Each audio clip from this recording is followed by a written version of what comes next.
A Argentina é a atual campeã do mundo. Está tentando o tetracampeonato, sem uma marca histórica, e está classificada para a semifinal, onde encara a Inglaterra. No papel, uma campanha impecável. Na prática, uma campanha cercada de bastidores duvidosos, decisões controversas e uma pergunta que está incomodando cada vez mais gente dentro e fora da Argentina. Será que essa seleção está sendo favorecida? Eu fui atrás de cada lance polêmico, jogo por jogo, com data, contexto e fonte. E no fim desse vídeo eu vou te mostrar um número que sozinho já é bem difícil de explicar como coincidência. Fica até lá. Vamos começar do início. Estreia da Argentina contra a Argélia. Logo nos primeiros minutos de jogo, antes mesmo da partida esquentar, Messi acerta a sola da chuteira em cheio na panturrilha de um jogador argelino.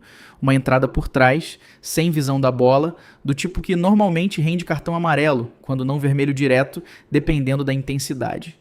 O árbitro apitou a falta. Só a falta. Nenhum cartão foi mostrado. E o mais estranho, o VAR, que existe exatamente para revisar esse tipo de lance, nem sequer chamou o árbitro para conferir as imagens. A seleção da Argélia ficou tão incomodada que fez uma reclamação formal à FIFA depois do jogo, pedindo explicações sobre a conduta da arbitragem. A Argentina, claro, seguiu tranquila, venceu por 3-0 com o hat-trick do próprio Messi. Já dá para sentir o clima, né? E olha que isso foi só o primeiro jogo. Segundo jogo da fase de grupos contra a Áustria. De novo, tem discussão envolvendo a Argentina. Dessa vez o alvo foi a origem do primeiro gol argentino. Internautas e analistas apontaram que houve uma falta clara não marcada segundos antes da jogada que resultou no gol. Sem revisão do VAR, sem nada. E teve mais um capítulo nesse jogo. Lautaro Martínez entrou duro em uma disputa de bola, num lance que boa parte dos comentaristas classificou como passível de expulsão. De novo, nenhum cartão. E curiosamente, foi exatamente nessa partida que a Argentina recebeu o seu primeiro pênalti a favor no torneio. Guarda esse detalhe, porque ele vai ficar relevante daqui a pouco, quando eu te mostrar o total de pênaltis que a seleção acumulou. Vamos para as oitavas de final, contra Cabo Verde, um jogo que foi parar na prorrogação. Aos 115 minutos, com a Argentina na frente no placar, Cabo Verde jogava tudo para frente, tentando buscar o empate antes do fim.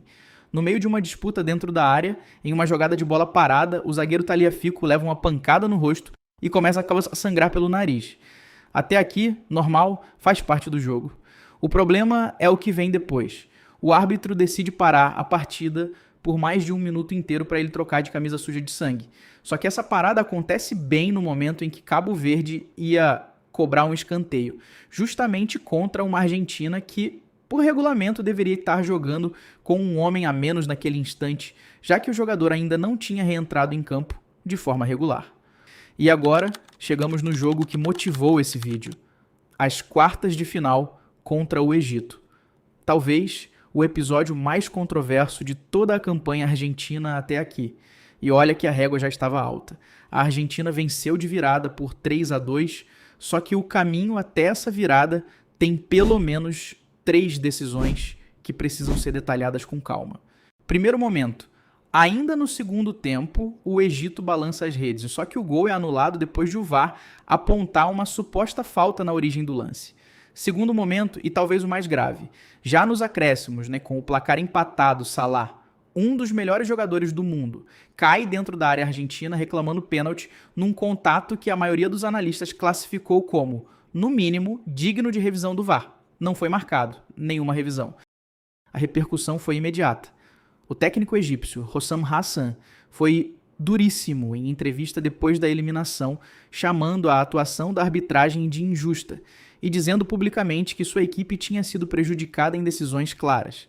E a repercussão passou até da bolha do futebol. O prefeito eleito de Nova York chegou a comentar publicamente nas redes que o Egito tinha sido roubado. Quando um episódio de arbitragem sai do círculo esportivo e vira assunto na política, alguma coisa muito fora do comum aconteceu ali dentro daquele jogo. E é aqui que eu preciso te mostrar o número que resume essa campanha inteira. Somando as Copas do Mundo de 2022 e 2026, a Argentina é a seleção com mais pênaltis a favor da história recente do torneio. 8 pênaltis ao todo.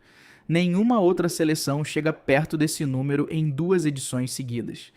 Será que existe de fato um esquema ou uma articulação deliberada para favorecer a Argentina nessa Copa? Ou será que a explicação mais simples é essa? A arbitragem desse Mundial não é boa, comete erros com todo mundo, e por pura coincidência ou não, esses erros benignos parecem sempre pender para o lado do favorito, jogo após jogo, fase após fase, década após década. Se esse vídeo te fez enxergar algo que você não tinha reparado, deixa o like, porque isso ajuda muito o vídeo a alcançar mais gente. E se inscreve no canal, porque se a Argentina passar da Inglaterra, eu vou trazer a análise completa da arbitragem da final com a mesma profundidade que eu trouxe aqui. Valeu e até o próximo vídeo.